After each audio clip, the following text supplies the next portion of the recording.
నమస్కారం. ఈ రోజు శుక్రవారం. ఆకాశవాణి తలుపులు తెరవబడ్డాయి. ఈ రోజు టాపిక్ లోకి వెళ్లే ముందు అందరూ లైక్, షేర్ అండ్ సబ్స్క్రైబ్ చేసేయండి. చేశారు కదా? Okay, done. అండ్ ఈ రోజు మన topic Kishkindhapuri radio station review చెప్పే ముందు సినిమా ప్రమోషన్స్ లో బెల్లంకొండ శ్రీనివాస్ అన్న సినిమా స్టార్ట్ అయ్యాక 10 minutes తర్వాత ఎవరైనా మొబైల్ తీస్తే సినిమాలు మానేస్తానని చెప్పాడు. అన్న సీనన్న, ఎంత గట్టి నమ్మకం ఉంటే అలా చెప్తావన్నా. కానీ సారీ టు సే దిస్ అన్న, ఎవరో కాదు, నా పక్కన ఉన్నవాడే ఫస్ట్ హాఫ్ మొత్తం మొబైల్ చూస్తూనే ఉన్నాడన్నా. కానీ వాడు చూసింది సినిమా బాలేక కాదన్నా, భయం తట్టుకోలేక చూశాడు. ఎక్కేసావన్నా, అక్కడ నువ్వు ఒక మెట్టు ఎక్కేసావు. అదేంటో కానీ సీనన్నా, నీకు థ్రిల్లర్స్ బాగా వర్కౌట్ అవుతున్నాయి. అన్న సినిమాల్లో రాక్షసుడు తర్వాత అంత ఎంగేజింగ్గా కూర్చోబెట్టిన ఫిలిం ఇదే. అంటే రాక్షసుడు అంత కాదు కానీ పర్లేదు. ప్లాట్ వచ్చేసి కిష్కిందపురి అనే గ్రామంలో రేడియో స్టేషన్ స్టార్ట్ చేద్దామని కొందరు వస్తారు. వాళ్ళకి అక్కడ ఎలాంటి పరిణామాలు ఎదురయ్యాయి అండ్ ఎందుకు అయ్యాయి అండ్ అవి ఎక్కడికి దారి తీసాయి, తర్వాత ఏమైందనేదే ప్లాట్. నాకు ఫస్ట్ హాఫ్ చాలా నచ్చింది అండ్ మెయిన్లీ ట్రైన్ ఎపిసోడ్ అయితే చాలా బాగా వర్కౌట్ అయింది. థియేటర్ మొత్తం ఒకేసారి భయంతో అరిశారు. మెయిన్లీ అక్కడి నుంచే హారర్ స్టార్ట్ అవుతుంది.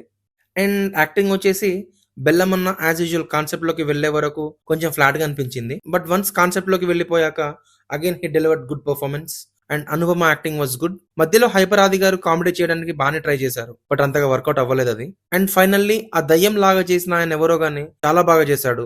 అన్ని దయ్యం సినిమాల లాగానే ఫస్ట్ హాఫ్ మొత్తం గ్రిప్పింగ్ గా అనిపించింది, బట్ చాలా బాగా ఉండింది అండ్ మంచి పాయింట్స్ ఇంటర్వెల్. ఇక అక్కడి నుంచి సెకండ్ హాఫ్ స్టార్ట్ అవుతుంది. చెప్పాలంటే సెకండ్ హాఫ్ ప్రీ క్లైమాక్స్ వరకు బాగానే ఉంది, కానీ ప్రీ క్లైమాక్స్ నుంచి క్లైమాక్స్ వరకు సినిమాలో కొంచెం సినిమాటిక్ లిబర్టీ తీసుకొని కమర్షియల్ వైపుకి వెళ్ళారేమో అనిపించింది. మధ్యలో అవసరం లేని ఒక ఫైట్ అండ్ సాంగ్ అండ్ క్లైమాక్స్లో స్పీడ్గా అర్థం అవ్వని డైలాగ్స్. సరే డైలాగ్స్ చెప్పావే అనుకుందాం, కానీ మరీ ఎంత స్పీడ్గానా అన్న? ఎందుకన్నా అంత స్పీడు? కొంచెం నెమ్మదిగా చెప్తే బాగుండు అనిపించింది. ప్రీ క్లైమాక్స్ వరకు అంత బాగా తీసుకొచ్చారు, కానీ ప్రీ క్లైమాక్స్ నుంచి క్లైమాక్స్ వరకు మాత్రం దొబ్బెట్టేశారు. And finally music by Chaitan Bharadwaj. Songs అంతా కనిపించలేదబ్బా, but BGM was good. And captain of the ship Kaushik Pegallapati. Decent screen play and direction, but climax పోగొట్టేసావయ్యా.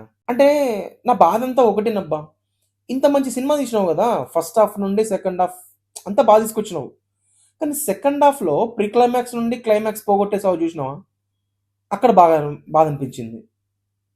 అది ఒక్కటి చూసుకొని ఉంటే ఇంకా బాగుంటుంది సినిమా. అంటే శ్రీనివాస్ అన్న చెప్పిన దానికి కరెక్ట్గా సెట్ అయ్యేదన్నమాట. సో ఇదండి మన review. And this is the review of film Kishkindhapuri radio station. And మళ్ళీ మిరాయి రివ్యూతో కలుద్దాం. Until then bye. And finally సీనన్న, యాక్టింగ్ మానేయకు, సినిమా బాగానే ఉంది, పర్లేదు, కంటిన్యూ చేయొచ్చు నువ్వు. And thank you all, bye.